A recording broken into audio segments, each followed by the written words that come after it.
Go. Well, hello, everybody. The man, the legend. Sorry. This is the vlog of many things, and I'm on Eric's channel. I guess I took it over for tonight. Yeah. That's Eric, Tom, how you guys doing? Yeah. Good. I think the last time I was on Eric's channel was Gamers Health. Tammy and I were on there. Yeah, I haven't been on here in a while either. Way back. Well, listen, I'm hosting, but this is available, I believe, on everybody's channel. Yeah. Right. I've already, yeah.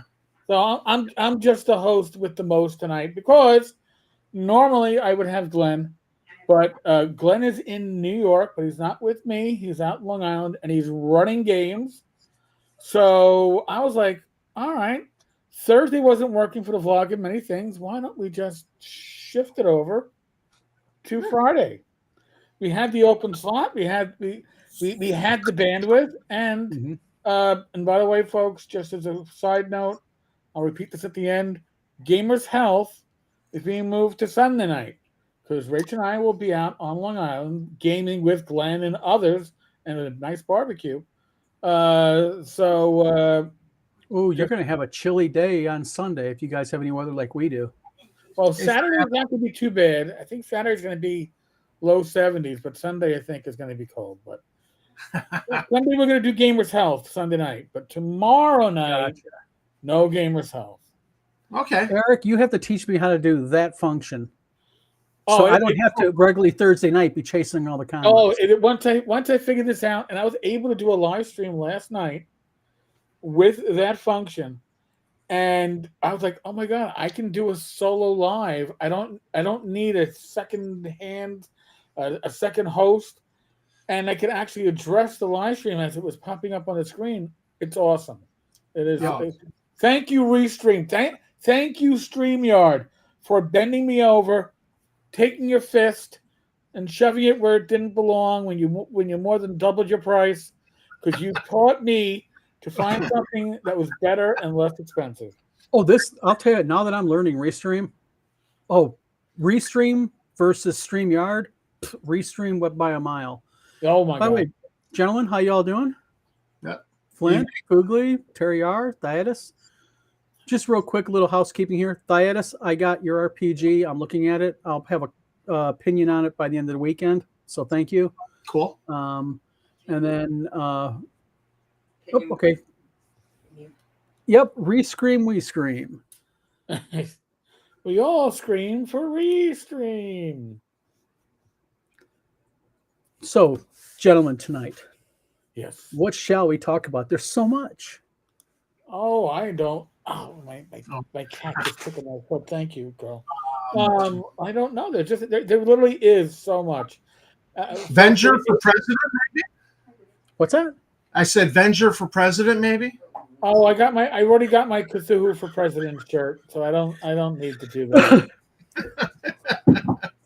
That's what you do. You want to route out the bullshit in this country. Just like Venger Satanis in the White House, okay? Okay. Come on, that would be fun. And the news media would crucify him.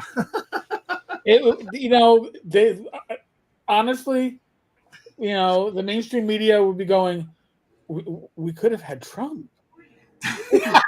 Yeah.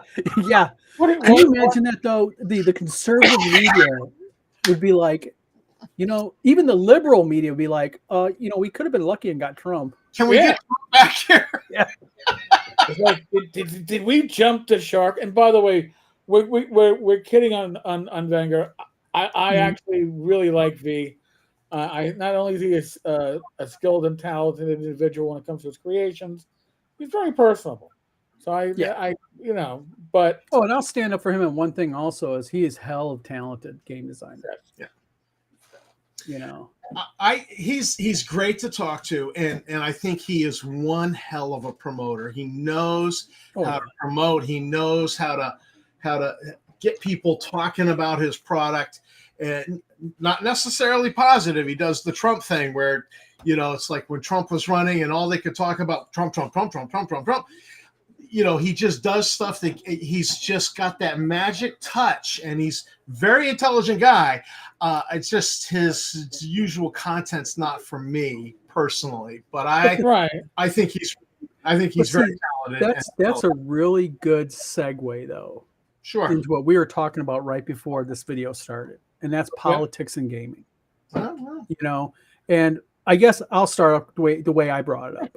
Sure. Is a post by RPG Pundit was shared with me, and I went to it, and it was basically a link to a video RPG Pundit did, and basically the video.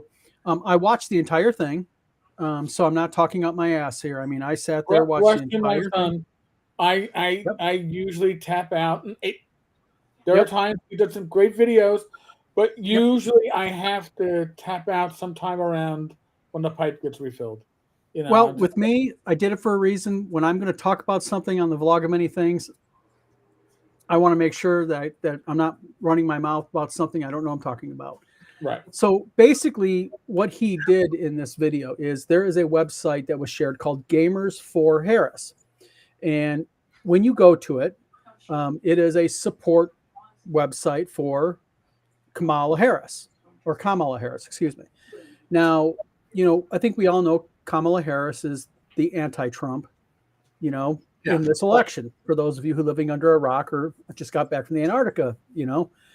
So basically, the problem I have with this is number one, in his video, he made several statements that were blatantly false. Like he said that you're required to sign a loyalty oath when you go to Gamers for Harris. Then I went to Gamers for Harris, and I don't see a loyalty oath. But what I did see was after I went to his Facebook page and saw the link he shared, what people meant by the 400 or so creators and people with some fairly well-known game creators. Oh, I'm sure. In this list. There's 400 of them or so as of the other day. Now, the problem I have with this is, you know, everybody's burning WotC because WotC's woke. You know, they're using terms like WotC's woke, WotC's political, WotC is letting politics be interjected into D&D, and damn it, that's wrong. And I went to RPG Pundit's YouTube, and I scrolled down and started counting how many videos that he's done that I can see. Dozens. Knocking this. Literally dozens of videos attacking WotC. Now, my point is this. Okay, everybody knows I have Wizard Tower Games here. No, I did not sign up on this website. It was sent to me also. Now, why wouldn't I sign up for a pro-Trump or a pro-Harris website? Very simply, because as a game publishing company, it's not my business to say this candidate's my candidate. What my business should be is to respect all gamers, and by respecting all gamers, I stay apolitical. I don't get into the politics. Right. But the problem here is this with me is, so people like RPG Pundit and many others are screaming how Wizards of the Coast are woke, they bring politics into gaming, etc., and then they do the same damn thing. Because when you go to his Facebook page and you see his post and you start seeing the comments underneath there, I mean, there's comments underneath there that are way inappropriate. Like people going, glad, at least I have a list now. You know, once Trump gets in office, we finally have a list of targets. One person said that. And people are going, at least I have a list to boycott. I don't have a, list to not, purchase games from. And what's going on here is, and then I'll shut my yapper, is you are decrying Wizards of the Coast for being political and bringing politics into gaming. And then you won't shut your mouth because you got to keep bringing politics into gaming. And they do it in a more nasty way than Wizards of the Coast is. Really? Oh, you know? Well, Wizards of the Coast has done nothing but screw up for the past couple of years. So they're a good whipping post to flog. And it's good for views. Let's flog Wizards of the Coast. I get that. But I grew up in a household where one parent was a Democrat and one parent was a Republican. And after Mom died, I asked Dad, I says, Dad, how did the two of you make it work? And my father, and he only said this because Mom was dead. She couldn't come back at him for it. He goes, your mother just knew enough not to open her mouth.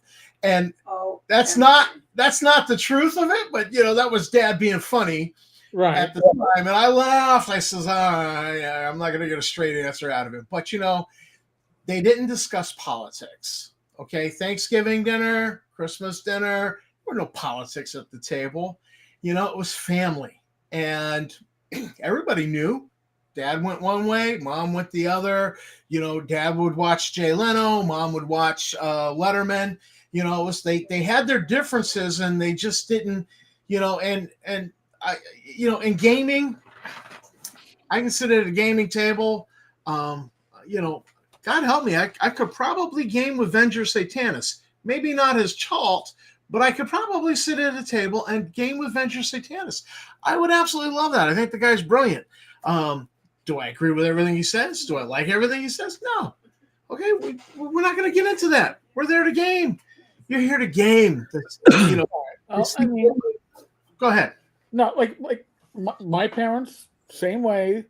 One was Republican, one's Republican, one's a Democrat. However, they registered to vote shortly after, for parties shortly after they got married, and their decision was one of us should be a Democrat, one of us should be a Republican, so we can always get perspectives, especially when mail was how you got all this stuff back then, from both parties. And that's what they did.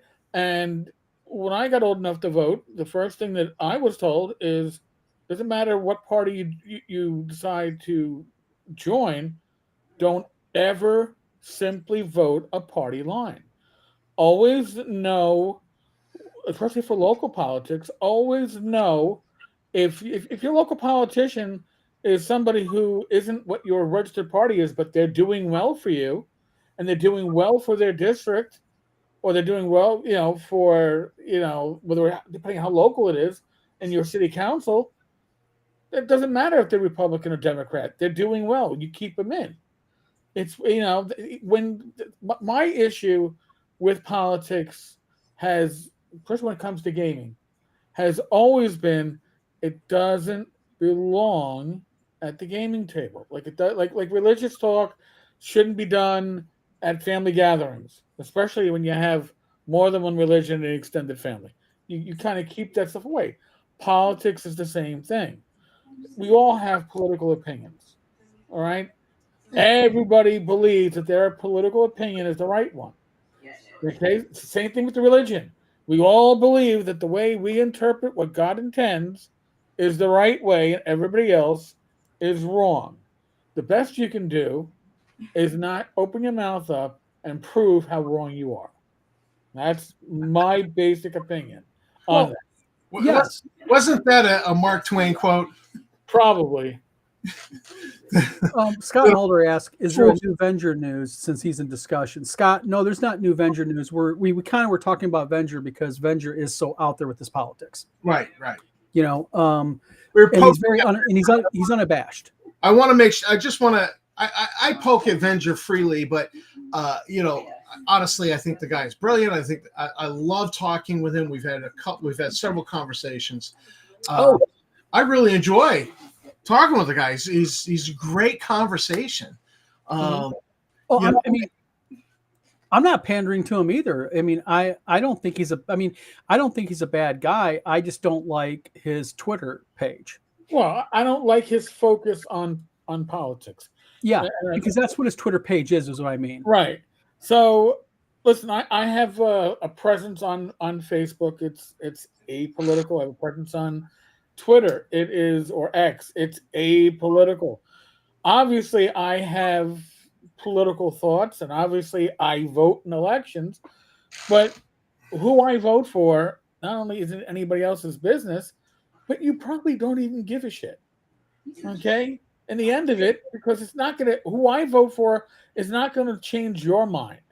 All right. The whole wonderful thing about politics is that it's a very individual thing that gets discussed often on these very large communities on Facebook and elsewhere. But the reality is, you're not changing people's minds.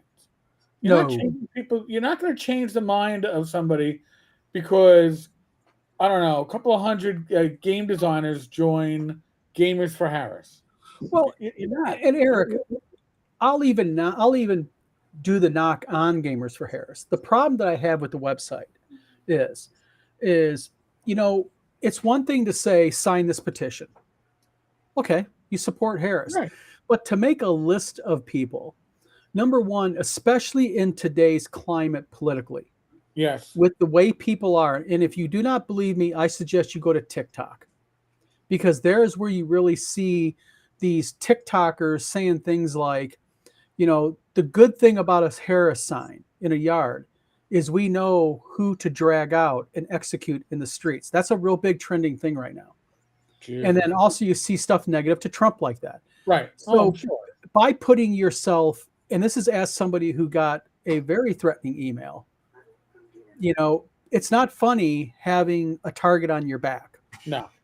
And You know, if I have a political opinion, I don't share it. But if I had a neighbor that had a different sign from the one that I would be inclined to put up on my property, and somebody said, "All right, so we know who to drag out and lynch or whatever," I would locate a Second Amendment and I would go defend my neighbor who has a different of course, opinion of me. Of course you would. I would, you know, because they're my neighbor. But, You know, except for, you know, one neighbor he's probably well able to defend himself because we call him probably more two-way than you. But and here's the thing. All right, we're gonna this whole Gamers for Harris thing. Back in 2016, there was the Orange List. Okay, and the Orange List was put together because they wanted to identify companies, creatives that were right-wing or conservative, therefore the Orange List, people to boycott. Well, just like in 2020, now we're 2016, now we're in 2024, and before they were actively making a list. Well, now I'm going to, you know, I won't insult anybody who's putting together this list, but you're just giving a list to the other side to go through and boycott. And listen, if you're in this for a business, if you're in this to make money, putting yourself on a list or being put on a list doesn't make anybody more likely to shop with you, but it does make people more likely to deal with you later, because anybody who was already voting like you was already, you know, thinking about spending money out with you, was going to spend it anyway. But now you've told the other side that you don't want their money because you're taking this. Again, I don't want to know your politics. I don't want to know your sexuality. You know, at work, when people would discuss their sexual conquest, I'd like, listen, I don't need to know. I don't want to know. You're not impressing me by talking about it. And it doesn't belong in this office. All right? Talking about who you're going to vote for or who I should vote for doesn't belong in gaming. But there are people, I'm going to call them extremists, on the left and on the right, who believe that gaming is the battleground for culture in a larger level, and that if you don't pick a side, then you're on the other side. Well, you know what? I got news for people that are on these extremes. The vast majority of us don't give a flying fig Newton. I sent to myself about your culture wars. We don't want to be a part of it. We're not going to participate in it. Well, see, and you're also giving two points. You made the question about people being put on a list affect the business economically.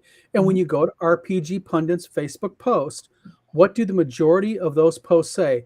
Glad I have a list of who not to do business with. Of course. You know, but also, you know, I don't know. I just think that this mentality these days, especially these people who bring the politics in, they also give those who support OSR related games a negative look. Oh, definitely. You know, because it makes all of us, and we had this in another video many videos ago, when we were talking about the trans community, and someone said, "Oh, 4 older white cis men," and it's like, listen, just because I'm 56 years old and white, and I don't have hair in my head, does not make me a negative aspect in gaming. Right. You know, and that's the problem when you have a group of people bring in the politics in such a toxic way into gaming. They don't realize the ripple effect that it has. Yeah. Right. It's tribalism. They're attempting to be tribal and to separate people. And gaming is really about us coming together. And, it doesn't matter if one guy at the table is gay and we're having fun. It's the army. Yeah. The army has a saying: if it's stupid and it works, then it's not stupid. Yep. Look, and I think the same thing applies to gaming. That if we're having fun, then who cares? Right. Honestly. Well, earlier today, a guy made a post in the D&D group that mentioned, why do people have to have characters who have relationships in games? It has no place in gaming. And the post I made, and a lot of people were making, was, what does it matter? I mean, if 2-player characters want to say husband, wife, okay, be a husband, wife, boyfriend, girlfriend, girlfriend, whatever you want to be. Because as a DM, I look at that and I literally take a file and I start sharpening my DM clause, because now you're giving me another aspect that I can manipulate in game against my players and have fun, bring another fun dynamic. Because, so you're going to have a special, you're not going to leave your wife behind, would you? And you can play into that. So, and that would be a fun thing to play into, honestly. Oh yeah, right. Yes. But I only want to do intimacy with my actual real world wife playing a character that characters. I would not be interested in doing intimacy with somebody else. No, but on the same point, if you're okay, for lack of a better, if they're having a relationship with each other, let's say they're boyfriend, girlfriend, husband, wife, whatever, and they're in an inn, they say, okay, we're going to go to bed. Good night. They don't have to really get into the gory details or nitty gritty of what they're going to do. I mean, that really brings nothing to a game. Right. But it allows, by saying them people have a relationship, it allows the DM, or by default other players, because what happens if you have other players attack the wife or the husband? So lots of fun dynamics happening with that type of stuff. But now, see, you're thinking of it, I hate to say this word, logically. But there are a handful of individuals that want to bring that into the game because they want to make a social stance. And their interest is not in furthering the game session or furthering the campaign. Their interest is making a social stance. So, I listen, it's well known that Frank Messer and myself are not the best of friends. All right, I will throw that out there. But we got along fairly well earlier on, and Frank, a number of years ago, probably close to, I don't know, 7, 8, maybe almost a decade, reached out to me. I still remember this because I was at the airport coming home from my first Game Hall Con, and reached out to me and said, you know what, your community on Facebook, Tenkar's Tavern, it's a great community. It's vibrant, but it's failing because you're allowing political conversations and social issues to disrupt what should be talking about gaming. And his suggestion was, I announced that it is a neutral ground, that we respect all perspectives, but we're focused on gaming. We're not going to talk politics. We're not going to talk social issues.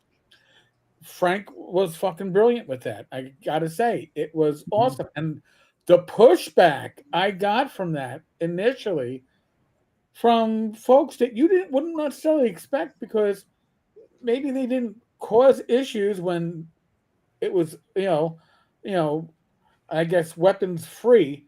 But once we checked the weapons at the door, everybody was peace knotted. Everybody had to respect each other. There were a handful on either side that rebelled for the sake of rebelling, because they wanted to make it a social issue. They wanted to make it a political issue, and they would just kind of like they got cleared out in like 6 months because they would like, oh, it doesn't apply to me. You know what? If you're at my game table, all right, we're not talking politics. Now, when I say that, I'm talking about a game table at a game store, game table at a convention. If Yeah. you're talking about your home game table with your friends that you hang out with, drink with, and known for years, you have your own community standards when it comes to this kind of talk. But honestly, when it comes to social media, nobody wants to hear your fucking opinion. I'm sorry. Nobody does. Nobody wants to hear how Tenkar is going to vote in the presidential election. I will say this. I don't care how you vote, but if you are an American and you have the right to vote, you are of age, and you can legally vote, Get out there and vote. vote for whoever you believe will do the best job, because if you complain after the election and you didn't vote, your complaints have no value because With the government you deserve. You know, if you want to bitch about how your candidate lost, at least have thrown a vote into the mix. Don't otherwise nobody wants to hear your shit. Otherwise, shut up or put up. Yeah. That's the only political advice I'm going to give is your vote, especially on local elections. Your vote has influence. And I know people complain if you're in a state like New York or California or Texas or Florida, depending on how you're voting, that your vote doesn't have much of an impact because, well, you know what? Maybe it doesn't have much of an impact on on that top spot. But when it comes to your local elections, your vote is huge. Oh, and it's like in Michigan. Michigan right now, we have many critical elections happening are going to be on the big ballot, and you got to look at the bigger picture. Like there's two Michigan Supreme Court judges being elected. Okay, wow, that's massive. Yes, and Michigan doesn't use an electoral college, neither does any other state. So you're right, state, especially state and local. I think your vote does matter. Yeah. And I even think presidentially, your vote does matter. It does, but what I'm saying with it also means that listen. I know people go, oh well, it's not a presidential election year. I'm not going to vote. I only vote every 4 years. No, because your local elections are going to affect your daily life a lot more than anything. The farther up the totem pole, the less likely it's going to have an immediate impact on you. But when you vote for your local elections, you're voting for your community. And something that's really interesting that happened actually yesterday in Michigan that you two probably don't realize is the Michigan Attorney General's office has arrested and charged 3 individuals for voting twice in the last election. And along with that, 2 poll workers. And they are charging them with huge felonies for voting twice. And Dana Nessel, our Attorney General, even said that did the research and found out what party that they were part of. And, of course, underneath it, it's like, oh, see, proven, this type of stuff. Right. But, bottom line is she said something very interesting. She said that the election is the most sacred foundation of our democracy, the vote.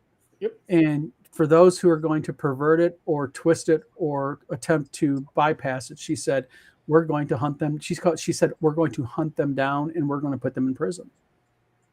And it's like, good. Hiatus in my years on social media, I have convinced perhaps less than 5 people to change their opinion. Wow, 5? I'm impressed. Pretty good number. The anonymity of the internet prevents actual discussion by default on such subjects. And Cal, I'll just say Tenkar is incorrect about that voting statement, local versus federal. on your daily Also- life. Yeah, no, local is very influential, especially if you live in a small community.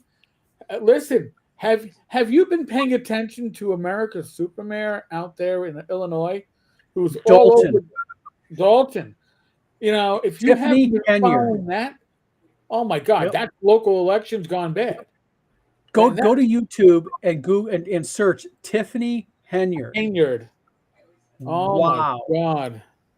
She's running for a second second term. That's a term. Yeah. I Oh, don't think she's going to make it. I think the FBI is going to be arresting her pretty soon. they're gonna snag her first.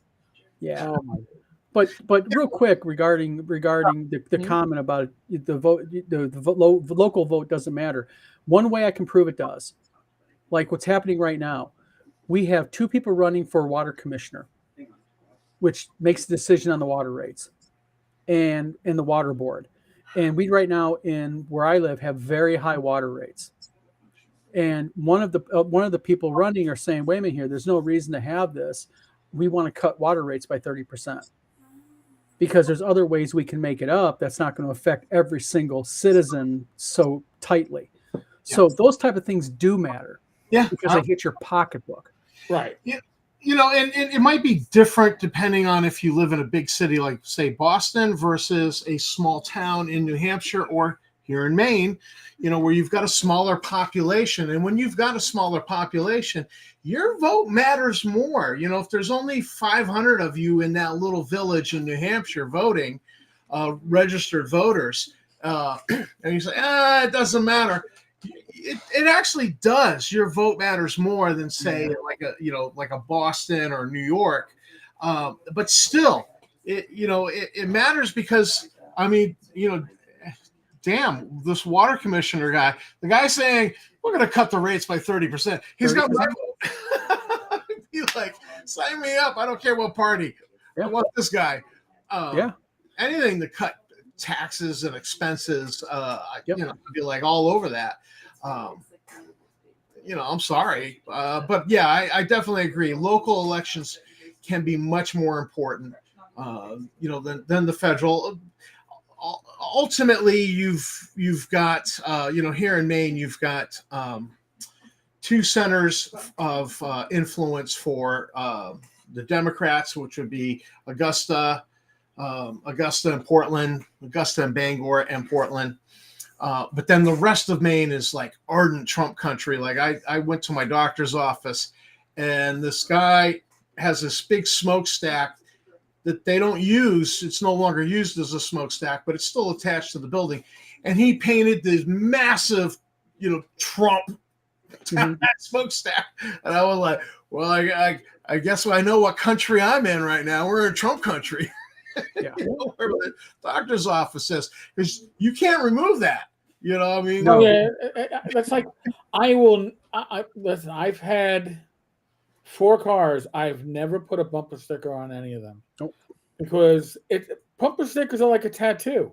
You're stuck with it until you change out your car. And I won't even put gaming. I will get the magnetic stickers, and I'll put gaming related stuff on the back of my car, which will last until I get it to a car wash and forget to take them off. Because the car wash takes them off. Takes them off for you, but. Well, Calvin Oni says, FYI, we have slipped into talking politics. You know what? You're right. Yeah. So true. why don't we get into talk about a little bit about Watsy, Wizards of the Coast, and Chris Perkins. Oh yeah, there's a good one. Now, Chris Perkins is he was the head of the development for the Dungeon Master's Guide, correct? Right. He was a project manager for project lead, sorry. Yeah. For a lot of projects, but Dungeon Master's Guide is officially the last project where he's going to be lead on. And Chris Perkins has been with Watsy. I think he may have been with TSR actually back in the day. He's been around a long time. I think I remember him in the late 90s being with TSR Watsy, but I And think there's been no announcement either about him leaving the company, so he's still with the Yeah. company officially. Officially, I think he we must could be ask the David. longest manager. we could ask Darren Drader about Chris Perkins for sure. Yeah. Yeah, but yeah, he's gonna be the longest tenured after Mike Merles was let go. And see, with me, it's kind of interesting because, to be associated in that position for so long, and he just abruptly announces it, and then, why? Is this like trouble in paradise? Yeah, Perkins is the leaving before Christmas sweep. Yeah, there are a number of people who are leaving or have left. Actually, I personally know one, and he gave Watsy a 6 month, "Hey, I'm going to be leaving," warning. So he survived the recent purge, but I'm guessing he was involved with logistics on Watsy's end, shipping, ordering, all that stuff. Well, they are going toward a digital swing, so it might be that you might have seen the writing on the wall and said, yeah, maybe. See, with me though, is the whole digital part is how is that going to affect game shops? All these game shops. That's why I think they're going to still offer it. What's that, Tom? Well, I said Joe the lawyer just did a video on calling out Watsy. He goes, I don't normally do this, but they effing suck. I watched this whole video. Yeah, it was good. He listen. He went up like a day and a half ago, or maybe it's 2 days now. He's got like 10,000 views on it. Wow! Because when I watched it, it had like 6,500 views, but even then was still nice. Yeah. I was like, shit. Yeah, they're destroying. He's calling out Watsy for destroying the hobby. That they don't understand this whole digital AI DM is not going to get them what they need. They're destroying the hobby. The hobby is built on people saying, "Hey, come sit at my table and play this game." People introducing you to the game, and I got to say he's got some points despite all the expletives. I would agree. Watsy is destroying the hobby, and it's going to haunt them. It's going to cause damage and loss of revenue for them that they don't foresee now, but it will come back to haunt them down the road. I mean, as I did I did a follow up to Joe's video, and I really think that they are doing a pivot. And they're doing a pivot because they saw the revenue that was generated by Baldur's Gate 3, which they did very well on that, but it was licensed. In other words, they didn't do as well as they thought they should have done. Now, if it's developed in-house and it's published in-house, and I'm going to put dollars to donuts that the next Baldur's Gate in the series is going to be developed in-house by Watsy. They're not going to license. Well, go take a look at for the last year, take a year and a half even. Look at their want ads. Oh yeah, they're all digital creator, programmer. Programmer in Java, programmer in this. It's like yeah. So we got a few hints as to what the future held when Cynthia Williams, she said, we're under monetized. And why is D&D as an IP, as a brand, under monetized? Well, it's under monetized because only the DMs were spending significant money. Players were writing free. Well, if that was part of the monetization issue, well, moving people to the VTT makes everybody have to pay to play. All right. Now, I think part of the future of D&D is that future physical products are not going to be aimed as DM only. They're going to be aimed as things that the players are going to want to pick up in addition to the DM.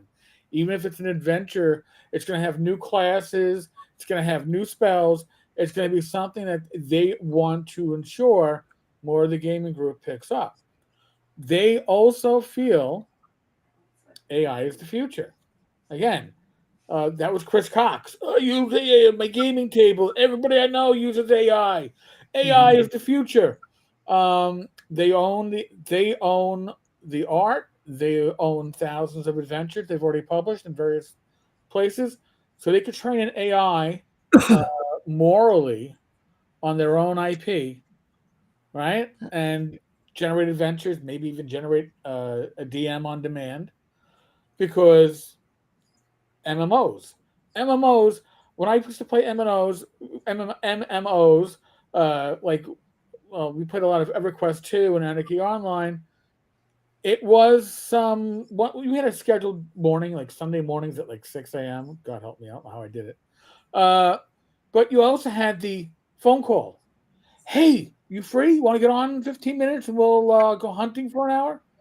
Well, you don't do that with D&D. But you could do that in D&D if the DM wasn't a necessary part.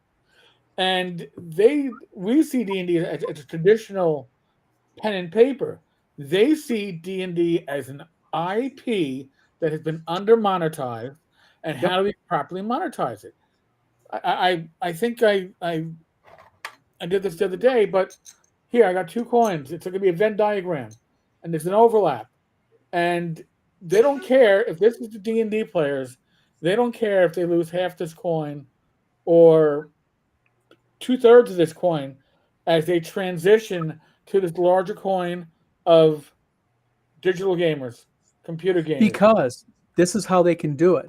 Is because by eliminating the DM at the table and putting players on a VTT and having the DM become AI, number one, they can manipulate and they can take advantage of one very important thing that will make it very profitable, and that is they can bring in, you're in the middle of an adventure, you're a player, all of a sudden comes up on screen, bing, would you like to go ahead and purchase this? A healing potion.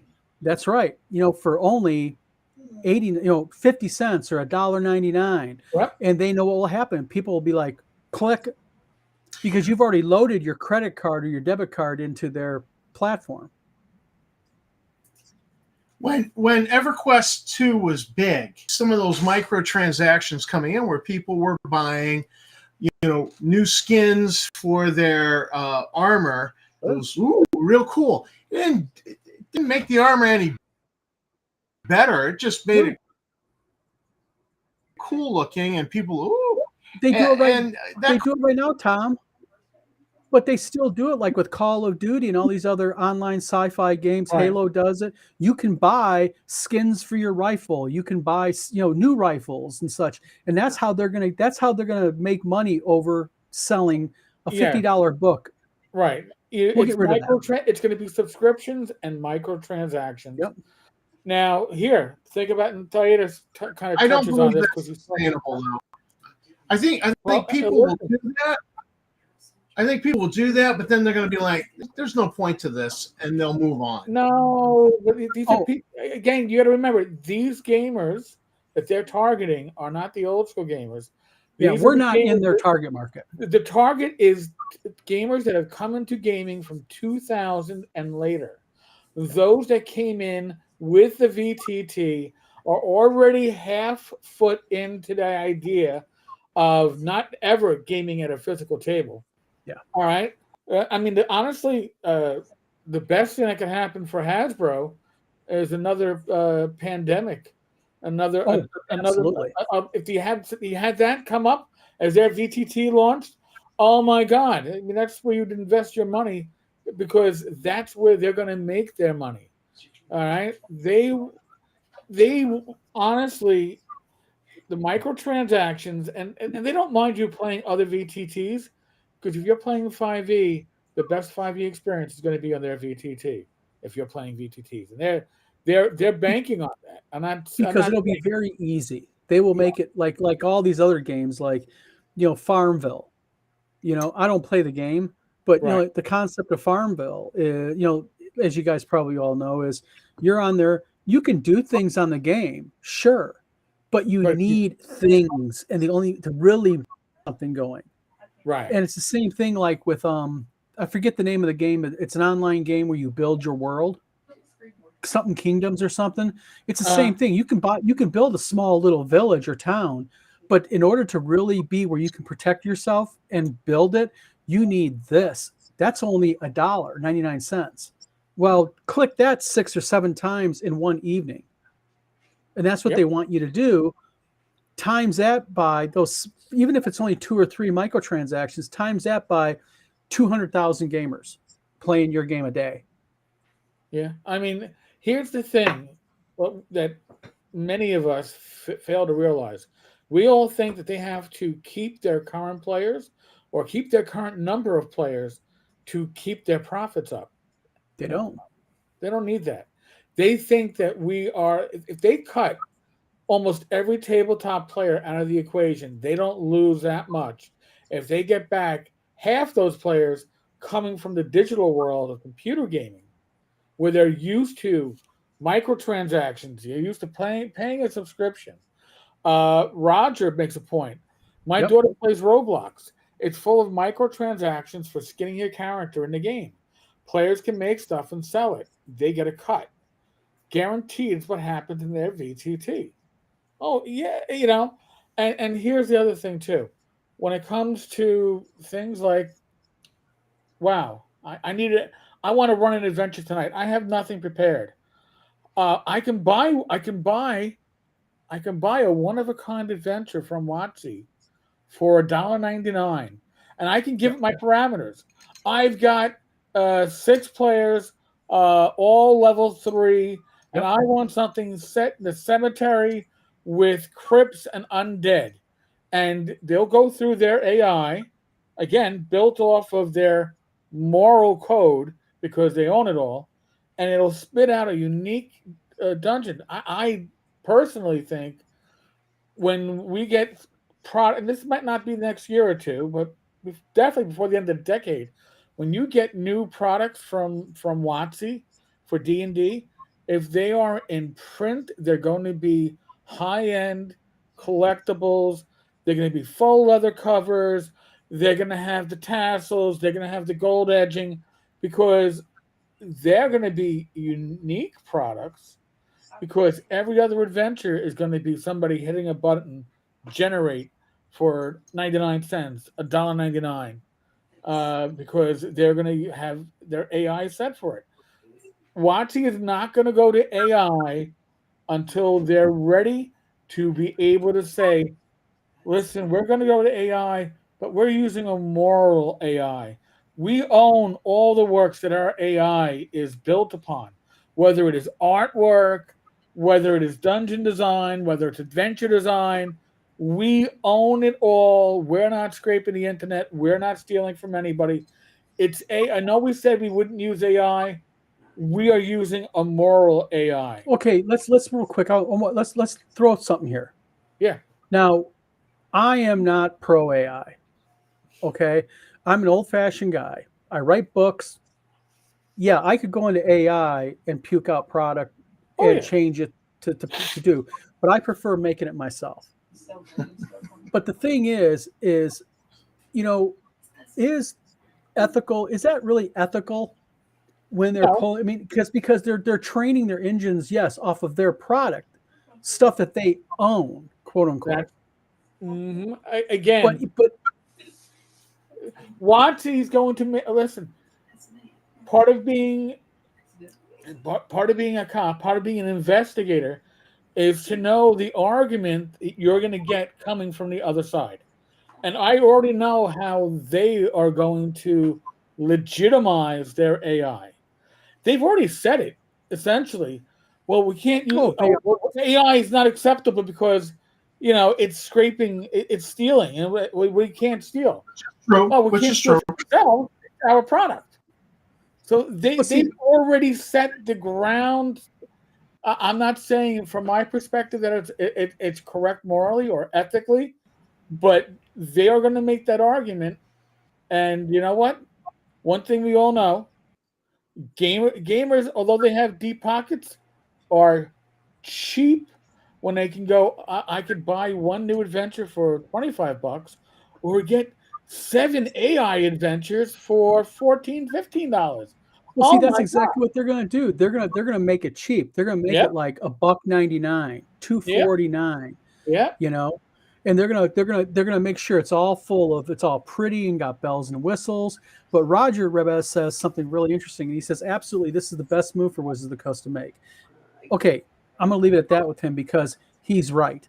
Yeah. Because as a business, okay, a VTT makes sense because printing books, you have to import those books. You have to store those books. You have to have personnel. You have to keep the warehouse climate controlled. There's a whole lot of things, and that's why I actually thought they were eventually going to go to POD themselves, like Amazon does. You know, it would have Right. made sense. Why don't you just put a facility where you make your own D&D product? But they're doing like way on the other end, and it makes sense. I don't like it. I don't agree with it, No. but I can stand Well, back and say, smart they're move. kind of using drive through to you can POD a bunch of old school D&D products on drive through. So And they'll probably do that right there. They'll probably dump all their existing 5e crap onto there and let people POD it if they want. Right. And now that brings up something very interesting about WotC. When you look for a 5e product actually published by WotC, there's very little up on drive-through. I'm not talking about the DM's Guild, but actually the only 5e product that's up on drive-through was actually written for the playtest version of the rules, D&D Next. So far. Right. Oh, I know. But now that's because they are still of the mindset of pirates. If we put out, Cauldron of the Bastard Unknown or whatever, Mhm. they're going to pirate it off of a PDF copy. Well, I got news for them. People are already doing that off of your D&D Beyond files. Yeah. It's already happening. Yeah. So obviously And that's the pirating price of is, doing business. yeah, You know? I don't know. It's a tough subject because it's tough because the three guys on the screen right now we're all within a year and a half of each other age-wise. Yep. We're all very close in how long we've been gaming. We all tend to like older style D&D. And yeah, you know what? I mean, maybe we are sitting on the front porch yelling at the kids on skateboards as they drive by. Maybe we are doing a little bit of that. But the reality of it my is, edition. yeah. But the thing is in when you look at it in a business sense, Wizards of the Coast is a publicly held company. They have a board of directors who reports to their shareholders. They make money, and the more money they can make, the more valuable they are, the more valuable they are, the better their shareholders, the more happy their shareholders are. They're not beholden to the gamer. They're beholden to their shareholders and their board. Right. And that's the key difference here. And that's the whole thing that people, I think, of our age, that I think sometimes we miss focus on. Because am I a VTT guy? No. I signed up for Quest and a couple others just to check them out. Yeah, the dice rolling across the screen are cool and all that, but I'll stick with making my own adventures, Mm-hmm. And no, I'm not going to buy a potion. No, I'm not going to do this. I don't mind using a virtual tabletop in the virtual tabletop sense. Don and Eric and Tom all sitting together playing D&D together on a camera. Right. And because Tom doesn't trust Eric to tell him what the truth of his dice roll is, and I don't trust Tom to tell me the truth on his dice roll and vice versa, we use the digital dice across the screen. That's all just good-natured fun among friends. Right. But as far as using an adventure and signing up and doing all that crap, not for me. Just not going to be, and I'm not going to do it. Fukin makes a good point. Writers and artists will need to start demanding new contracts for such use, like previous actor strikes for residuals in streaming and video resales that were not foreseen under previous tech. Yeah, I know, and that's. I'm quite sure that when WotC bought rights from artists in the past, They bought all rights, and Mm-hmm. that's pretty much what a company the size of WotC is going to do. And the reality is, when they bought all rights, when TSR got sold to WotC, there was a great purge, and that Mm-hmm. purge included original artwork from a lot of these artists because they were just in filing cabinets, and Yeah. just Well, like, well, also the no way AI is getting so good that you can't even tell if it's a real person or an AI person doing the talking or moving around to you. yeah, And Peter Dinklage, the dwarf from Game of Thrones, right, he made a real interesting thing a couple of weeks ago. He was interviewed by BBC TV, and the BBC, they were talking about AI being used, and they said, well, what is if they ever replace you with AI? He goes, what are they going to do? They still need me. He goes, so what they're going to do is, instead of paying me 20 million a film, they're going to give me 10 million a film to use my image. I'll take that because I don't got to sweat and go spend 16 months out in the right, wilderness doing the movie. yeah, And see, that's what this is coming to. And what people don't realize is, very soon, you at a table playing with your friends is just going to be one of those things people go, you do that? Because it's already becoming that. yeah, Well, I mean, what's the difference between an actor showing up to voice a character, it's a cartoon character in a movie, versus it's an AI character in the movie, and they're just showing up to voice it and put their spin on it, and you're paying for the rights to use the guy's image because people are going to go, that guy. I see that happening. Yeah. And I get him saying, yeah, I'll take the 10 million instead of the 20 million. Less work. Sure. I kind of get that. I just come back to the Joe the Lawyer's video about the destruction of the hobby. That, and I still think about 10% of our school showed up for the D&D club. I mean, just think about that. 10% of the school, 29 kids. We have 285 students in the school, and 29 kids showed up for D&D. Now, I'm sure we've lost a few, but 10% of the school showed up to play D&D, and they're playing it with books and paper and pencils. And, I see the kid, in study hall, he's going over his character sheet. It's filled out with pencil. These are 7th, 8th graders. What's the hobby going to be like for them? Well, what they're going to do, Tom, is they're going to pick this up. That's what they're going to do. And they're going to log in, and they're going to have a very visual, visceral experience with the bonus of, I can buy this. I can make my character look cooler. Oh, I want that armor. That armor is cool. And that's exactly what it is. And it's like, well, yes, it's possible. I'll put it in a very self-degrading way. Us 3 old codgers here, us old gamers, are not going to like the new way D&D is evolving. right. I don't, but it's just going to be the way it's going to be.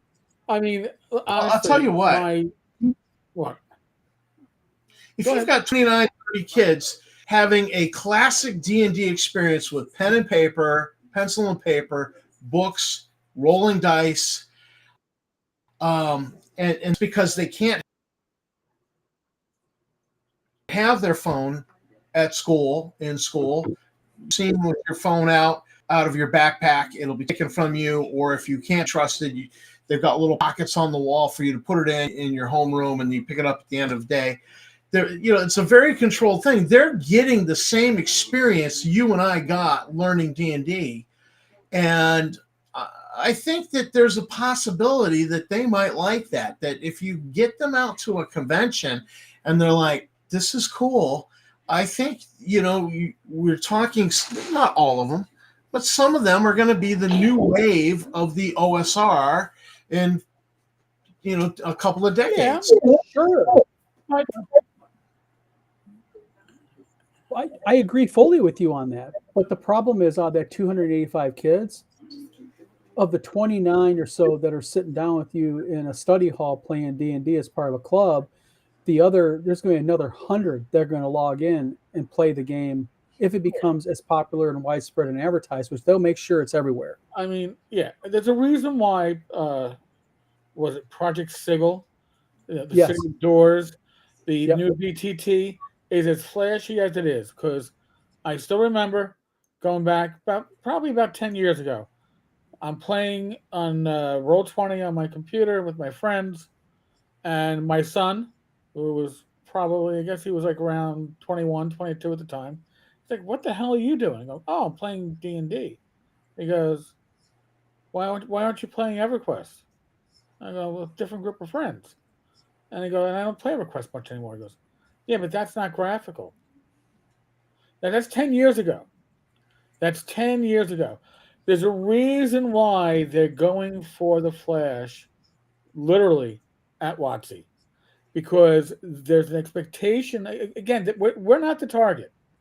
All right. And even if kids may come into the game by playing at the table, they've got computers at their house, they got video game consoles at home, and no kids don't go out and play anymore. Right? Johnny doesn't go over to I don't know, Mikey's house for the D&D session. They're getting on their computers. Even I get on and I play my VTT Roll20 every other week with my friends from across the country. Would I love to have a local group? Sure, but I'd have to get to know the people. I know these people. They're just happy around the whole damn world. So I think that the new generation is going to be much more apt to leave physical gaming behind. And I'm not even talking VTT. At some point, WotC is going to get into the world of VTTs, sorry, with your 3D, Facebook helmet on, your Quest 17 at that point, and you're going to have virtual reality D&D, and people are going to say that's the new D&D. That's the future. This is, again, what we are comfortable with. I got rooms full of gaming books around me. The new generation is very happy to have things in PDF or on D&D Beyond, because they bring a laptop or a tablet to their gaming table. Remember when they first showed off what became Project Sigil, and our generation, all mocked it, because what they had was like 4 players and a GM sitting around on a giant boardroom, beautiful like mahogany table, and everybody had an Alienware laptop. Mm-hmm. Sitting around the table to play in D&D, when you're like, why are they sitting at the same table? Shouldn't they be like just bringing out paper? Because the expectation with D&D's future is that it's going to be digital. It's going to be digital, even if everybody's in the same room at a convention. The idea is you need to bring your computer with you. You need to bring your laptop. How else are you going to have your character sheet in front of you? How else are you going to know what to do? Well, there's a documentary on YouTube about it's a UK middle school. We're talking about, they call them year 11s. You know that, Tom. Year 11s. And what they did is, it was in 2017, and they were talking about having problems, how social media is causing problems with these kids. Yep. And they were talking about banning phones at the school, and the kids all did a big strike. They're uniformed, and what they did is they wore sneakers. And when you're in certain UK schools, Tom knows this, in certain UK schools, you don't wear sneakers with your uniform. And it's a big deal. And they did it out of protest. And, I have a daughter that just graduated this year. And the thing with Sarah is, God, she's in nursing school. Yes. She works. Yes. But when she's not in nursing school and she's not working, she's got her nose in her phone. It's the same thing with my 22-year-old. She's a manager at a Starbucks. and you can't even sit at the dinner table, and they want to bring their phones and put them on their thighs just in case they get a message. And I'm like, so the phone, these handheld digital devices, as wonderful as they are, places like WotC looks at them and goes, "That's not a phone. That's a cash register for us. That's a bank for us." They know it. Well, I want to respond to Thyatis's thing here. Kids is struggling to get kids to socialize properly.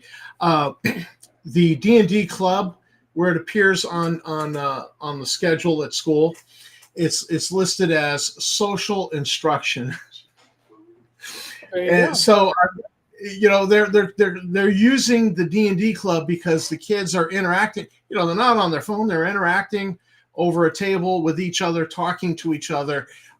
They're using it for social instruction in the school. So, I think that's great. I just was like, yeah, sure, I can help out with the D&D club. I'm happy to. Call it whatever you want. I call it fun.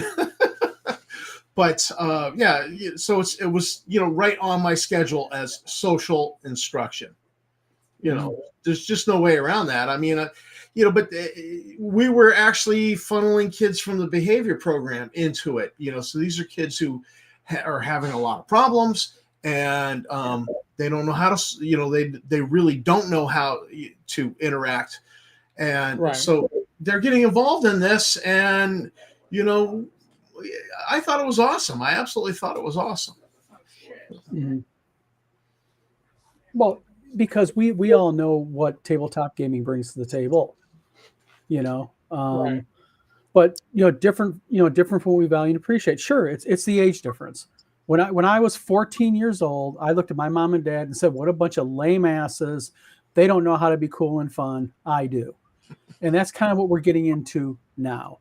In fact, I remember at 14 years old playing D&D, and my mom would stand there. She was supportive, but she just didn't get what we got out of sitting at a table with pen and paper and fantasizing we're killing ogres, orcs, and dragons. Yeah. Well, I thought my parents were dumb until I turned 24 when I grew a brain. And we all grow up. So yeah. But see, but my mom used to say a famous line. Why are you guys sitting at the table? Why don't you guys go outside and play? Now we're sitting there telling our kids, why are you wanting to sit in your room on the phone? Why don't you get to the table? Yeah. It's kind of the same thing. It's an evolutionary jump. You know what I mean? Well, I took my kids to the Wargaming Club. My eldest called it. She called it the Little Man Store, which started out. She saw me painting a little man, and she's, "What are you doing, Dad? You playing with your little man?" Which was just, I was like, "Yes, I'm playing with my little man." You might as well own that. But I brought them to the Wargaming Club, introduced them to Wargaming. They ate it up. They absolutely loved it. And it's the same thing as RPG around a table. There's wargaming around a table. It's the same guy over here is a computer guy. This guy works at Dunkin' Donuts. Nobody cares. No politics or nothing. It's just having fun. And it's as much fun as the RPG hobby. And Scott Mulder asks, is Wizard Tower going to create its own VTT someday? I don't see a future in creating a VTT. We're creating Zonk right now. And just doing a simplified online game like that has been a monumental task. Hats off to David Floor. But, a VTT, the problem with the VTT, if I created one, I would make it very, very vanilla. And that is, I would just have the ability to do what we're doing here. And actually, we all have access to a VTT. Yeah. You know what I mean? I can have up to 4 cameras on the program that I have. So can you, Eric and Tom? Yeah. And I could take another webcam, point it down to a dice box, and say, "Here's I'm going to roll the dice." And there'd be another box with the camera showing the dice rolls. It'd be very, very simple to do. So, you know, yeah, and I've played RPGs through StreamYard, but not through Restream yet, and I like it. I thought I wouldn't like it because I was hardcore into miniatures, tactical. I like the terrain, and once I started doing this, I was like, well, this worked well. Theater of the mind. I can go with this a little bit. And Eric did a live 2 weeks ago where was it Joe the lawyer running it where he had the little drawing and he was drawing on the thing and showing everybody where they were at. I thought that was pretty cool. There's a lot of different ways. Like with Roll20, I'm a minimalist when I run things on Roll20. Like I don't use tokens. I use fog of war to reveal the map and pointer. So it goes blink, and you point on the screen. And again, theater of the mind. When Joe runs his 2E game with us, he's usually using, again, fog of war, revealing stuff. But he's also at times done it with dynamic lighting, so you can see where your torches are, which means you have to have tokens on this. Tokens to me, I never had miniatures very much as a kid. They were mostly to show marching order because you didn't have enough to put them out. You didn't have enough of the different types. So I was never good at using tokens. I'm always the asshole was like, Eric, move your damn token. You're like half a screen behind. I'm like,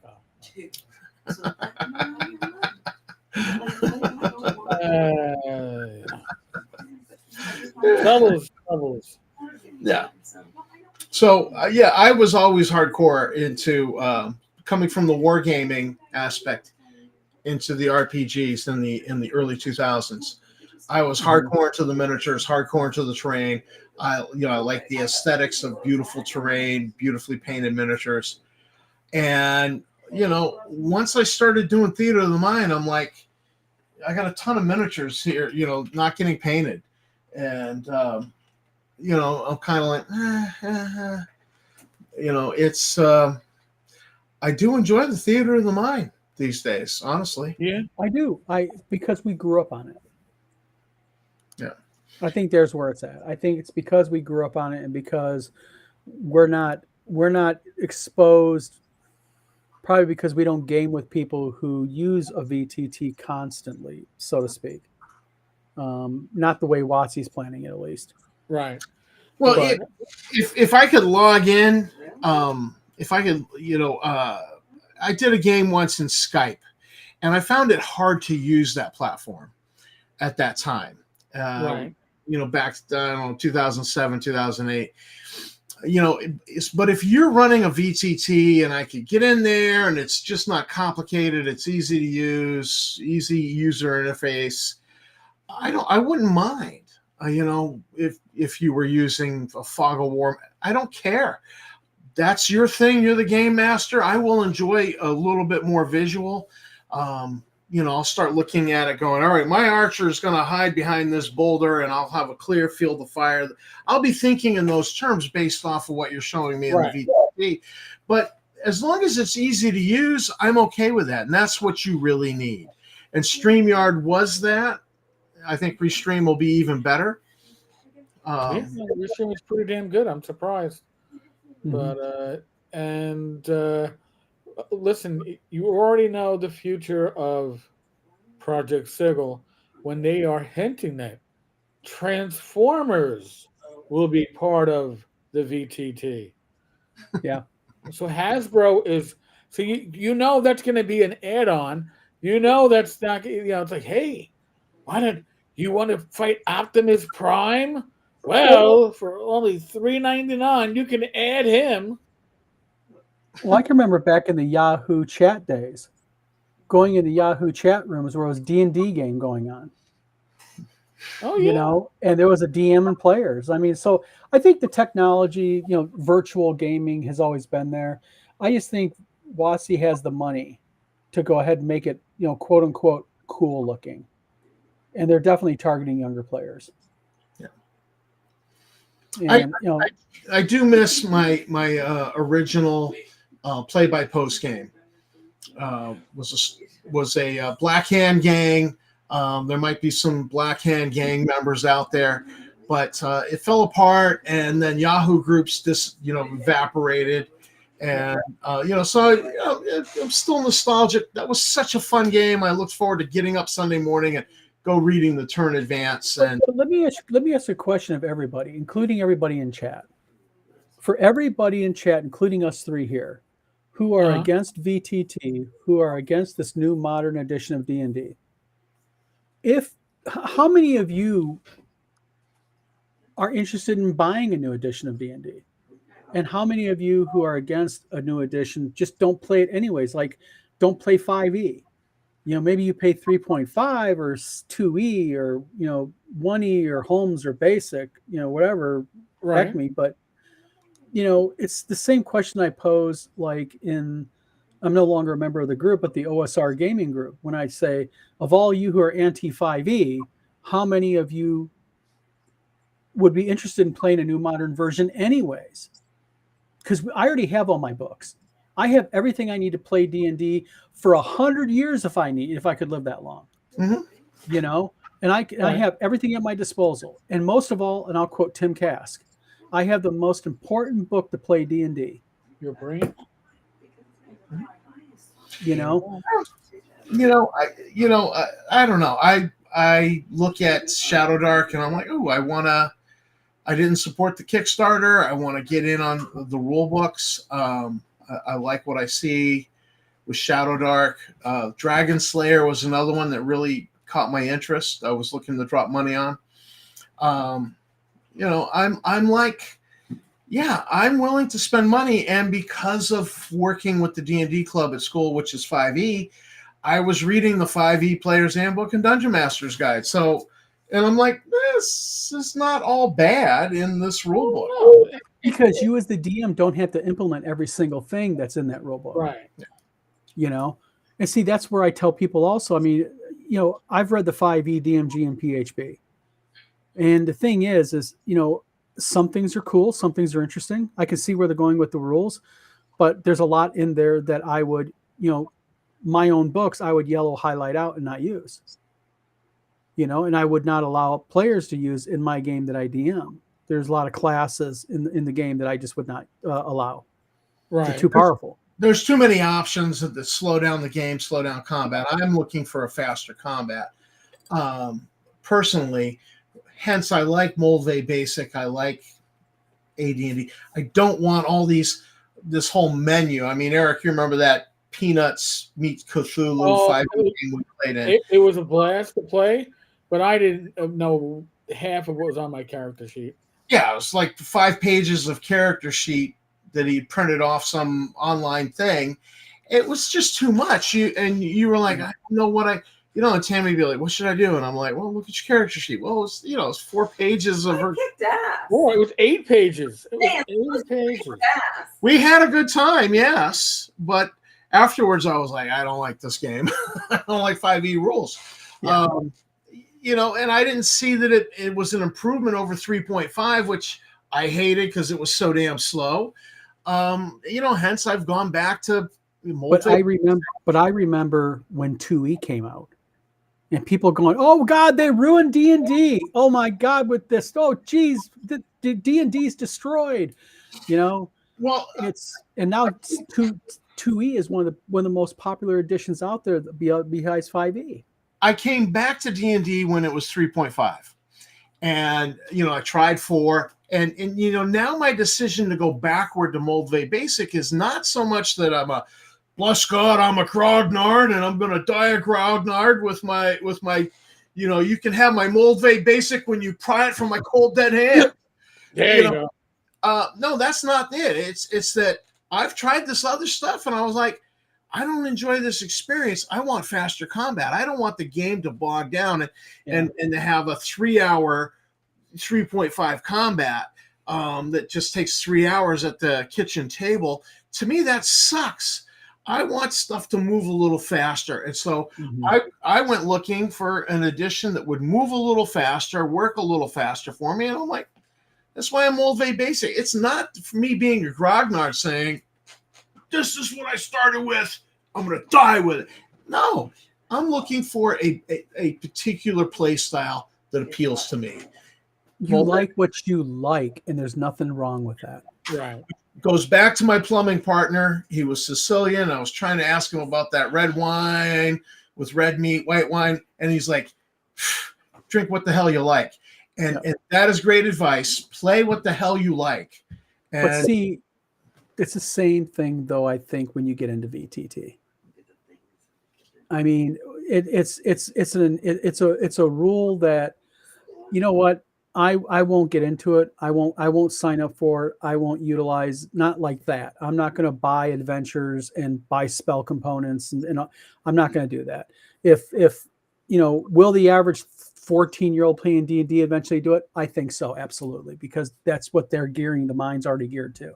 Right. But it's going to be an argument age old. And 10 years from now, people are going to be arguing about other stuff. People are going, you want to do away with the VTT and you want to put this into the game. It's the ebb and flow of gaming. D&D did this, has been doing this, and sure. We're now our generation's in the downslope, and the new generation is coming up. So, but you can do, Tom, and like we do at the local libraries, is you can sit there and do exactly what you did. You can still keep the old stuff alive with these kids and at least introduce them to it. Yeah. And leave it up to them if they want to move on to the newer stuff. They enjoyed Star Frontiers when I brought it to Field Day. We had a Field Day and, massive 4-hour session of gaming. I ran Star Frontiers and at the end, best compliment, Mr. V, that was cool. Yeah. I was like, best compliment, I'll take it right there. Eric, you look like you're getting a little antsy. No. Just gotta adjust myself in my seat. Oh, and we've been at this in almost an hour and a half. I mean, if you guys want a break, I'm fine with that. And that's just the thing. When we do these vlog of many things, usually for me, it's like my witching hour is an hour because I'm doing it on Thursday night and I got to pop out for the Discord. And usually what happens is I'm like, it's an hour already? So now I'm going, it's an hour and 20 plus already? How the hell did that happen? So I like the format with the comments on the side. I mean, that's really awesome. I think that is awesome. We could not do that with StreamYard. You can do that with replay. So, quick, if you want to know how to do this, folks, when you open up your chat on the right side of the page, in the upper left of your chat, there is the word overlay with a button next to it, and you just slide it on or off. Oh, that's easy. That's easy.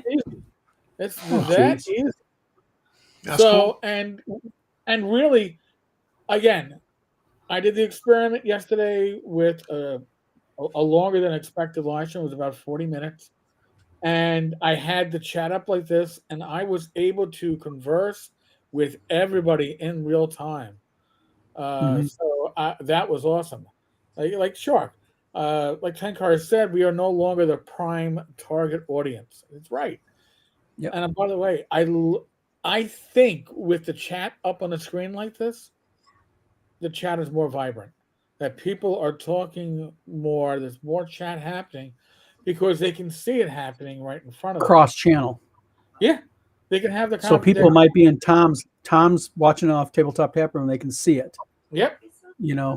So that also helps. So see, Scott Mulder. Back me. What'd Scott say? Moldov Base and Beck Me were my favorite additions.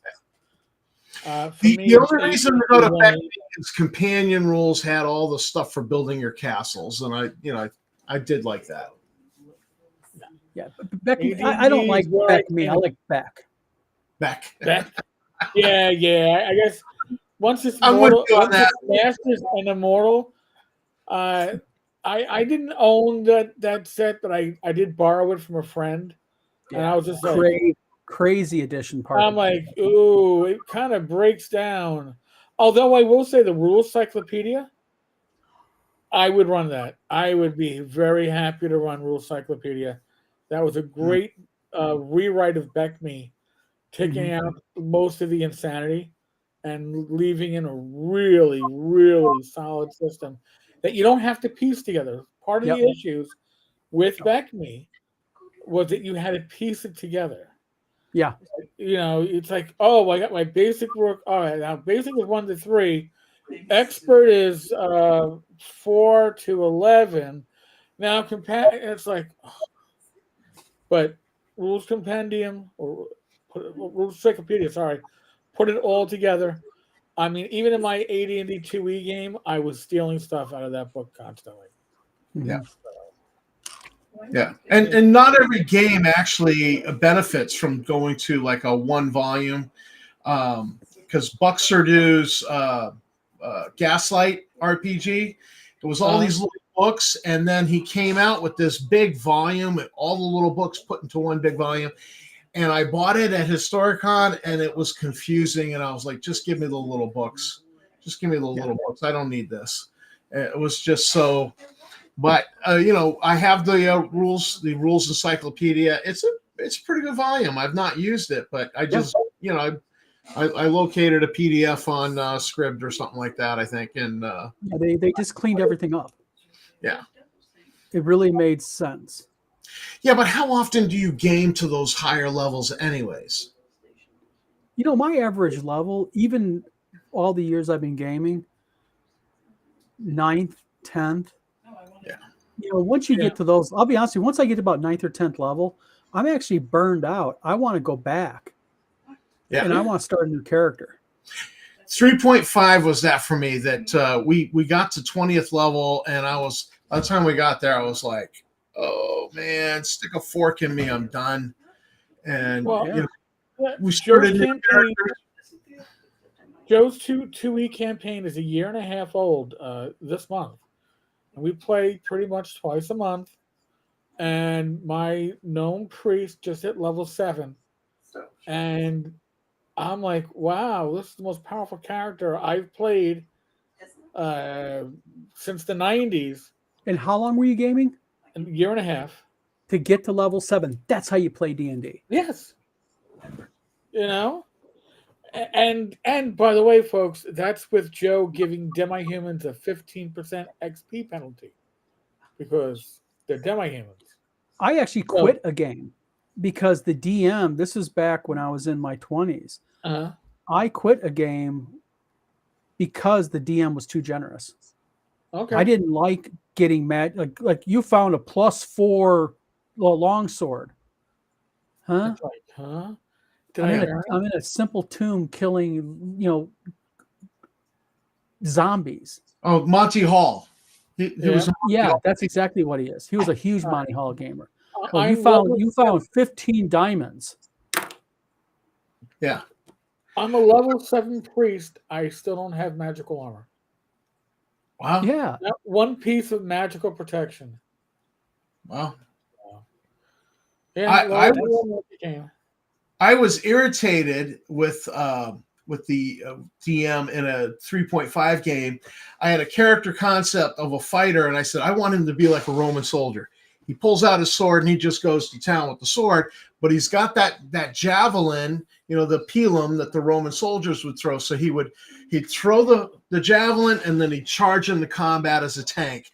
And they were like, no, you got to have a bow. I says, that's not my character concept. So then, lo and behold, like about the third adventure, was the Spear of Returning shows up. Oh, that's for you, Tom. And I'm like, you guys suck. You guys suck. Because they wanted me to have that constant, range weapon of a bow. Right. And I just refused to do it because that was not my character concept. And I was so irritated over that. That one magic item irritated me beyond all measure. And Thyatis, I probably would. I love cursed magical items. I think 10% of all magical items need to be cursed. But I did a video. Listen, 2E was a great system until you got the splat books. This is coming from a 2E DM, who has spoken with people who, like Steve Winter, who actually, I guess maybe he's the longest tenured. He was part of the 2E guys. He's still at WotC. And Steve Winter told us flat out that after the first, I don't know, 3 or 4 splat books, the complete books, there was no more playtesting. There was no time to play test. So they didn't play test. And that's why the splat books for all the kits broke down. If you leave the kits out, you've got a much better game. And no +1 cod piece. God damn it. Yeah, I just think I like a more slower paced game. I don't mind having to fight for what I get. Right. I think that's part of the appeal, and that's why I'm such a fan of the level for me. The sweet spot levels for me is right around level 4 to 7. That's my sweet spot level area, because you're just coming into things, you're just getting things really organized, and I just like that level at range. If you guys follow Professor Dungeon Master at all, he's got that one group that has been gaming together for decades, and their characters are all stalled out at level 7. They really don't advance, but they still come together and have fun. He's not interested in playing level 14. The characters kind of just stay, in that one range at level 7, and and I'm thinking about that going, that's really weird, but clearly these people enjoy having fun together. And, I don't know. I've not had that experience, but I'm thinking like there might be something to it. Mm-hmm. Wow. Nick, this is actually a very wide-ranging episode of the Vlog of Many Things / the Random Party / rescheduled. And you heard it here. The new magic item coming out at Wizard Tower Games is the +1 cod piece. That's right. +1 cod piece. We'll put that in our next module. Good idea. And there'll be STL files for those that want one. Just don't wear it. Just don't wear it. I'm just saying. It only comes in extra small. That's right. It only ships to one state in the country. I'm not going to say which one. But definitely have to be extra small to be shipped to that guy's house. Extra small. That would be the -1 cursed cod. The -1. That's right. You can impress and all the guys. And the curse that would be is you will never own a museum. Oh. A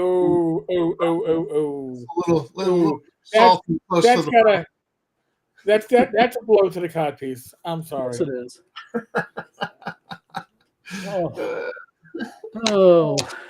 All right, guys. Gentlemen. It's been a good talk. It's been real. Good morning, Scale Forge.